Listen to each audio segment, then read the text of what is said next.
I stepped up to run because I was concerned about what kind of a future we would be leaving for all of our kids and grandkids.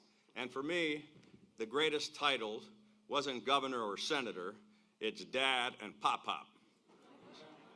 I also want to thank our incredible campaign staff. Please give them a round of applause. They did an amazing job. And the thousands of volunteers all across the state who worked their butts off. You know, some campaigns drag on for years, but this one was a 9-month sprint. We ran full speed from day one, from early mornings and late nights to every corner of the state, knocking on doors, making calls and meeting voters from Oakland to Ocean City and everywhere in between. And we built a broad coalition of Republicans, Democrats, and independents, and we brought together first responders, police, veterans, longshoremen, teachers, small business owners, young people and retirees, and hardworking families all across this state. This was truly a grassroots campaign. And most of all, I want to thank my fellow Marylanders, especially all those in deep blue Maryland who were willing to put country over party and split their tickets.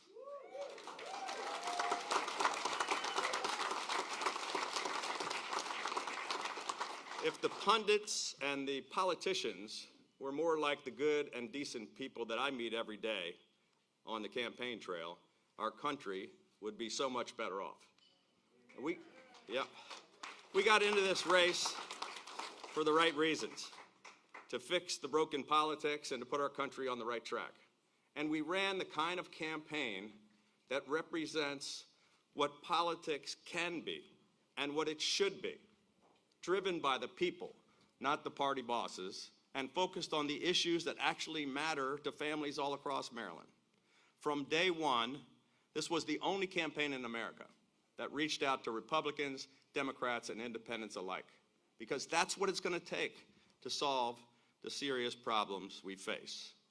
Americans today are thoroughly convinced that we're hopelessly divided, that Washington is completely dysfunctional, and that our entire political system is fundamentally broken.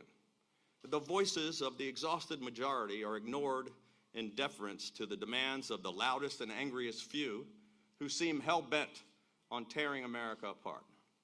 No matter what happens in this election, we as a country must move beyond talking only with those we agree with, and we need to stop dismissing or even hating those we disagree with. We have got to find a way to come together, to listen, and to believe in each other once again, because there really is far more that unites us than divides us.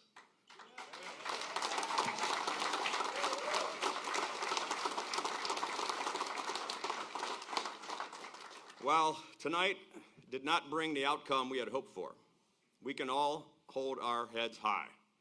I can tell you, we left it all on the field, and I'm so damn proud of the effort. Thank you all.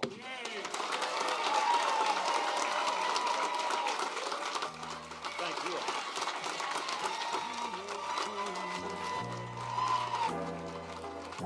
And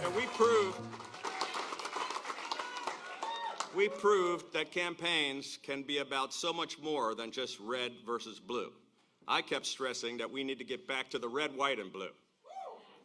Though this chapter ends tonight, our work and our commitment to a brighter future and a better path forward will continue. The stakes are far too high for any of us to walk away and just sit on the sidelines. So to everyone who stood with us in this cause, who worked, fought, and believed in this campaign, let me say this. You should never apologize for standing up for decency and common sense. Never give in to fear or cynicism, and never, ever give up on the work of changing Maryland and America for the better. Thank you. God bless you all, and may God bless the great state of Maryland and the United States of America. Heroes proved in liberating strife.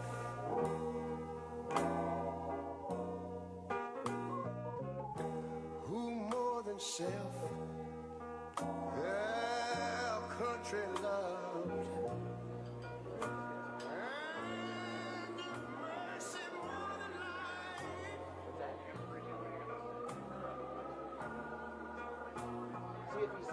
shaking hands. America, America, make God thy gold refined, till success. Let's flip this back on, and then if he gets close to us, we'll look for him. But we're going to get an interview now, so start and stop and give you the thing. Come on over here. You know, when I was in school, we used to sing something like this. Listen here. Ray Charles, I'm going to start crying myself. I'm going to get on this side just so it's different from that lady we talked to. And the level's good, you're on, everything's good.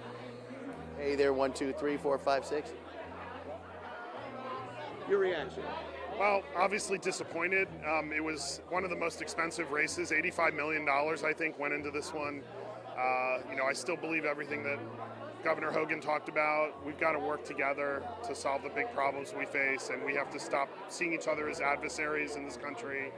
And I hope that he'll continue to stay active in politics behind the scenes and trying to encourage civility and common sense solutions. Thank you very much.